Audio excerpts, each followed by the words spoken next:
Search engine optimization. Getting your site ranked higher in the search engines. Introduction. Search engine optimization, or SEO, is the process of optimizing your website so the search engines will rank it higher in their results when people are searching for the types of information that you offer.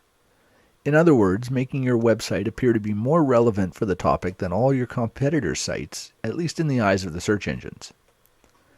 There's a ton of information out there about how to get your websites ranked higher, and there are a ton of companies that offer these services as well. Some of those companies and some of the techniques are less ethical than others, with some being downright unethical. These companies use techniques that break the terms of use of the search engines, as well as possibly doing things that cross legal lines. You want to avoid these so-called black hat techniques, whether you're working with an SEO company or doing all the work yourself. These methods will work in some cases, sometimes extremely well, but they're short-term strategies. Eventually the search engines are going to figure it out, and they'll most likely de-index and even blacklist your website. Why put all the time and effort into something that could disappear on a moment's notice? In this report, we're going to cover some of the most important things you can do when optimizing your website, all of which will fall into the white hat category of SEO. So let's dive in. Why do you need SEO? To people who aren't familiar with the concept, SEO sometimes seems a little bit unnatural. The idea of creating content and adding certain things to your website purely to rank higher in the search engine seems like an artificial process. Frankly, it can be done in an artificial way. If you focus purely on SEO from the search engine's point of view, without considering the real visitors who are going to land on your website, it's not going to work out very well. Even if you get high rankings for your site, the people who arrive through the search engines aren't going to find much value, which means they're probably just going to leave anyway. Successful SEO marries the idea of optimizing for the search engines with providing value to the real visitors to your website. If you can combine the two effectively, there's nothing artificial about it at all. It's just good business sense. After all, if your website provides valuable content to your visitors, doesn't it make sense to do what you can to get those visitors on your site so that they can see it? You're helping them solve their problem, and you're actually helping the search engines as well, since their customers, which are the searchers, are finding what they want.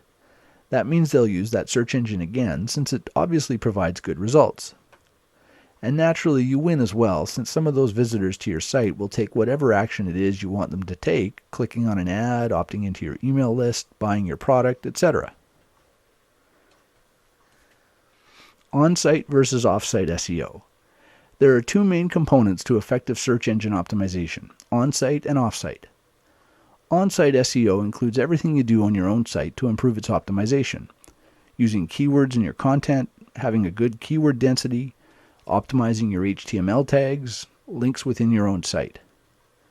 Off-site SEO, on the other hand, includes everything you do outside of your own site to improve the optimization. Building backlinks. Yes, off-site SEO really comes down to one thing, backlinks. We'll cover it in more detail shortly, but first let's look at the on-site factors in more detail. Keywords. When you optimize your website, what you're really doing is optimizing each individual page on the site and doing so for specific keywords on each page. For example, let's say your website is about dog training. You might have pages on puppy training, dog training methods, and dog training collars, to name a few. Each page will have a specific keyword that you want to optimize for. The puppy training page will be targeting the keyword puppy training. The dog training methods page will be targeting the phrase dog training methods, and so on. On any given page, you want to rank as high as possible in the search engines when someone searches for that keyword. So if someone searches for puppy training, that page on your website would rank near or at the top of the results. These keywords can be identified using a tool like the Google Keyword Tool or other applications like Micro Niche Finder or Market Samurai. You should always be working from a keyword list when you're optimizing your website, otherwise you may be targeting keywords that nobody's actually searching for. For instance, if you have a page on your website about your company's brand of dog training collars, optimizing for that specific keyword, say XYZ training collar, may not be very effective if nobody ever searches for it. Once you know what keywords you want to optimize for, you should start creating pages on your website for each of them, each optimized for different phrases. Some pages might be able to target more than one keyword phrase, mind you. You might have keywords like dog training collar and most effective dog training collar, for example. If you optimize a page for most effective dog training collar, it encompasses the other keyword as well, so when you optimize for the one, you're automatically optimizing for the other. The first thing you should do to optimize your content is to include the keyword itself. You don't want to overdo it and use it too many times, which is known as keyword stuffing, but you should use it a few times. It's a good idea to target a 1% to 2% keyword density, meaning for every 100 words on the page, your keyword should be used once or twice. HTML tags. Another important place to use your keywords is in the HTML tags on your page. This includes tags like the title tag, meta tags, H1, H2, H3 tags, and so on. The title tag is the most important of them all, so make sure you use your keyword once in the title tag as close to the beginning as you can. You should also include the keyword in the meta description and keywords tags. These aren't particularly important, nothing like they used to be, but they can still have a very small impact. It doesn't really take much effort to include them, so it's a good idea to do so. When you write your meta description tag, there's another important thing to remember. Most of the search engines, Google in particular, often use this tag as the description in the search results. So you want to write a description that makes sense to a real visitor, and preferably write it with a good call to action that will convince the searcher to choose your site out of the list of results. If you have a good description, you can sometimes get more clicks at position 2 or 3 than the site in the first position if its description isn't as effective. The other tags that should include your keyword if possible are the H1 tag and possibly H2 and H3 if it doesn't push your keyword density too high, and the image alt tags. If you're building your website in a tool like Dreamweaver, you can manage these tags manually as you design each page. If you're using WordPress or some other type of CMS or content management system, they most likely have a plugin that will handle this for you, such as the all-in-one SEO plugin for WordPress. Links within your own site. We're going to discuss backlinks in just a moment, but backlinks don't all have to come from other sites. You can also link between pages on your own site, and those count as backlinks as well. You don't want to overdo this. Linking to every other page on your site from each page isn't going to be very effective. The proper way to approach in-site linking is to link to other related articles, either within the content of the page itself or in a related links list at the bottom. This helps with SEO because the links are highly targeted, and it also helps your human visitors by giving them links to other pages they might find useful. Off-site SEO. Off-site SEO really comes down to one thing: backlinks. That is, links pointing to your website from other sites on the internet. Google was the first search engine to count these links as a factor in how they rank websites, but all the large search engines use links as a factor these days. The idea is the more links you have pointing to your site, the more popular it is, and therefore the content must be useful. Of course, Google's original algorithm assumed that these links were appearing because other people thought your content was good enough to link to. Building your own links kind of circumvents that assumption, but it's a necessary part of SEO. Hopefully the content in your website is good enough that other people will link to it as well, so over time you'll have a mix of links that you've built and links that have appeared naturally. Link sources. There are a lot of ways you can build links to your website. Some are easier than others, and some might even cost some money. But there are several methods that have worked quite well for years now and will most likely continue to do so, provided you do them correctly. Article marketing. Article marketing is probably one of the most widely used link building strategies simply because it's relatively easy and it doesn't have to cost anything. You submit articles to sites like ezinearticles.com and goarticles.com, and in exchange for the free content, they let you include a resource box at the end of your article with links back to your website. Over the last few years, there have been a lot of so-called systems that have recommended writing short, low-quality articles in large numbers to generate a lot of links back to your site. This strategy doesn't work very well any longer after Google's recent updates. But article marketing itself still works fine. You just need to make sure the articles you submit are high quality, with enough length to actually provide a good amount of information, usually 500 words or more. It takes more work, but frankly, taking shortcuts isn't a long-term strategy anyway. You're much better off to submit one 500-word article that will be live on the internet for years to come than to submit 3 or 4 200 to 250-word articles that might get removed if there's another shakeup with Google. Always think long-term when doing your link building. Social media. Social media sites like Twitter and Facebook have really taken off over the last 2 or 3 years.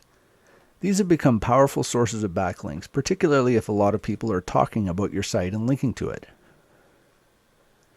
You can seed this viral process through your own account, but when it comes to social media, you need to be providing some real value in the content on your site. People won't share junk, and the search engines know it. That's one of the reasons they're putting more and more weight on these social sites. If lots of people are sharing something, it probably means it's worth sharing, so by extension, it's worth having a higher ranking in the search results. At the moment, Facebook and Twitter are the two most powerful social media sites, but this is an area that can change pretty quickly. MySpace is a good example. Until Facebook came on the scene, MySpace was the 800-pound gorilla, and now hardly anybody ever mentions them anymore. Keep an eye out for new up-and-coming social media sites. If you see one that seems to be getting some traction, like Google Plus is at the moment, get yourself signed up for a profile and become active there as well. The sooner you get started, the better, since you'll have an established presence when the majority of people start signing up. Social bookmarking. Social bookmarking is another way to generate backlinks to your websites. It's similar to social media in some ways, but it's not quite as effective. The best way to use social bookmarking is to create some buzz for new posts on your site. Until your site builds some authority with the search engines, it can take a little while for new content to get indexed. Creating some social bookmarks pointing back to your site can be a good way to get content indexed faster, and getting indexed is the first step to getting ranked. Free hosting. There are lots of places that you can get free hosting, such as blogger.com, wordpress.com, and squidoo.com. You're not building your own websites on your own domains in these places. Instead, you're leveraging their authority in the search engines for backlinks to your site. You can build pages or websites or lenses on these type of sites that include links back to your own websites. Some of them, like squidoo.com, will even let you include an RSS feed, so every time you post something new on your site, those other pages get updated with the new links. It's never a good idea to use free hosting for your money site, the one that ultimately makes you money, but they're perfect for building links back to those sites. Some of the most effective free hosts include wordpress.com, blogger.com, squidoo.com, scribed.com, and devhub.com. Link exchanges. Link exchanges are considered old school with most internet marketers. These were originally direct swaps of links, usually found on a recommended links page or something similar. You would post a link to another site on that page, and the other site would post a link to yours on their links page. These type of link exchanges stopped being effective years ago, but that doesn't mean that link exchanges don't work anymore. You just have to be smart about it. You might swap content with another site, so you post their article on your site along with a resource box link, and they do the same for you. Or you can do a 3- or 4-way link swap. You link to site number 2, site number 2 links on to site number 3, and then site number 3 links back to you. Blog commenting. Blog commenting can also be a very effective way to generate backlinks. Plus, if you do it effectively, you can even generate some direct traffic back to your website. The idea is to comment on other blogs in the same market as you and include a link back to your website from there. If you comment on popular blogs, you can wind up with a valuable link down the road a bit, since the pages on that site could wind up with really good page rank. It's important not to comment spam, however. Don't just leave useless comments like, "Wow, great post," and read the blog post and add value with your comment. If you focus on a handful of blogs and comment regularly, it can also be a good way to get noticed by the higher profile bloggers in your market. And if you write insightful posts on your own blog, they might even drop by and comment on yours every once in a while. The link in your blog comment can come in a couple of ways. When you leave a comment, most blog platforms ask for your name and a website URL. When the comment goes live, your name will be hyperlinked to the URL that you enter. Some people recommend using keywords as your name to get good anchor text links in your comments, but I don't agree. How likely is your comment to get approved when it's coming from someone named Dog Training Methods? Most bloggers will just delete those type of comments. Even if you use your own name, you're still getting a link to your site. And if you really want to get your keywords in there, try something like John the Dog Training Guy Smith. Some bloggers will still delete this, but it's got a better chance of approval at least. The other way you can get backlinks through blog commenting is through a WordPress plugin called Comment Love. Any blogs that use this plugin will add a link to the most recent post on your site to the end of your comment, assuming your website is a blog as well. Sites that use this plugin are obviously aware of the value of a backlink, so they're often good sites to target since they're more likely to accept your comment, assuming it adds value, of course. Paid links. Another way to get backlinks is to pay for them. There are services like textlinkads.com and textlinkbrokers.com that sell links on behalf of other websites. You can choose the page rank of the page your link is on, and in some cases you can even buy site-wide links, putting a link to your website on every page of their site. These links can cost quite a bit, particularly when the link is on a higher page rank page, so whether or not it's a good investment will depend on your budget and how well you can monetize your visitors. And keep in mind that the search engines don't like paid links, at least paid links that aren't labeled clearly as such. If they identify a link as being paid, they might discount it anyway, resulting in little or no value being passed. Another option for paid links is to set up private deals yourself. If you find a website that's ranking well and has some pages with decent page rank, you can always contact the webmaster directly to see if they'd be interested in selling you a link on their site. These type of arrangements are a lot harder for the search engines to identify, so they can be worth the extra work. Conclusion. We've covered some of the basics of search engine optimization in this video: on-site optimization, building backlinks, and backlinking strategies and sources. If you implement what you've learned here, you'll have better SEO than many of your competitors and will be able to outrank many of them with relatively little effort. And as you get more experience, you'll be able to expand on what's working for you and possibly even outsource some of the work so you're not spending all your time on SEO.